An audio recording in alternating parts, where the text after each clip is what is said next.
ఆ omni presence అంటే దాని అర్థం ఏంటంటే ఒకేసారి సర్వ సృష్టిలో తన ఉనికిని చాటుకునేవాడు, సర్వ సృష్టిలో. ఆమేన్. కానీ ఆ ఓమ్ని ప్రెజెన్స్ అనే క్యారెక్టర్ కలిగిన వ్యక్తి ఎట్ ఎ టైం, ఆ సెకండ్, ఎట్ ఎ టైం అంటే టైం గురించి చెప్తున్నాం ఇక్కడ. సెకండ్ మినిట్ కాదు, టైం.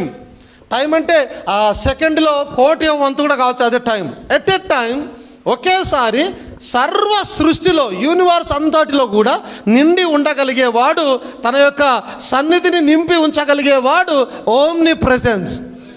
అలాంటి వ్యక్తినే దేవుడు అని అనవచ్చు. ఓకే. ఆ మధ్య ఎవరో మాట్లాడుతూ ఈయన వెస్టర్న్ దేశాలకు సంబంధించిన దేవుడు, అవునా, ఇజ్రాయెల్ దేశానికి సంబంధించిన దేవుడు. నువ్వు ఇజ్రాయెల్ దేశం పోతే సిమ్ అక్కడ సిమ్ వేయాలి, ఇండియాలో ఉంటే ఇక్కడ సిమ్ వేయాలి, అవునా.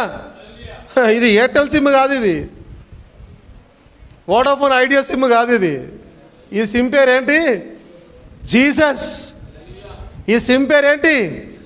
Omni presence. ఈ సిమ్ ఎక్కడెక్కడ పనిచేస్తుందో తెలుసా? ఈ సిమ్ ఎక్కడెక్కడ పనిచేస్తుందో చెప్పండి, చెప్పండి. ఆ మాట ఎవరైతే అన్నాడో, సోదరుడా ఈ సిమ్ ఎక్కడెక్కడ పనిచేస్తుందో తెలుసా? నువ్వు చెక్ చేయాలంటే ఒకసారి పాతాళంకి వెళ్ళి చెక్ చేయి, అక్కడ పనిచేస్తా లేదు చూడు. ఒకసారి ఆకాశానికి ఎక్కి చూడు, ఆ సిమ్ పనిచేస్తుందో లేదో చూడు.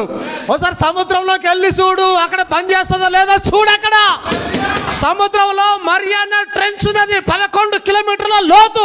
ఇప్పటివరకు ఏ మనిషి చేరుకోలేదు అక్కడ. నీకు దమ్ముంటే అక్కడికి వెళ్ళి చెక్ చేయి, సిమ్ ఆన్ చేసి పనిచేస్తుందో లేదో చూడు. అది నా దేవుడు, నాకున్న సిమ్ అది, నా ఫోన్లో ఉన్న సిమ్ అది.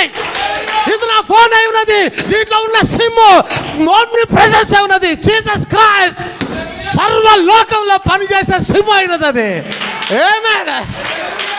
పాశ్చాత్య దేశాల సిమ్ ఇది, పాశ్చాత్య దేశాల సిమ్ కాదు, అన్ని దేశాల సిమ్. ఎక్కడి నుంచి ప్రార్థన చేసినా పలికే దేవుడు. ఆమేన్.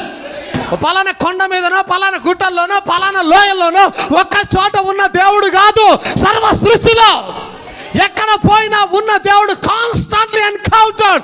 ఏ దేశం వెళ్ళినా ఉండే దేవుడు, ఏ కొండ ఎక్కినా ఉన్న దేవుడు, ఏ లోతుల్లోకి వెళ్ళినా ఉండే దేవుడు, పాతాళంకి వెళ్ళినా, పరలోకానికి వెళ్ళినా, ఎక్కడ వెళ్ళినా నీకు తగిలే దేవుడు యేసు క్రీస్తు.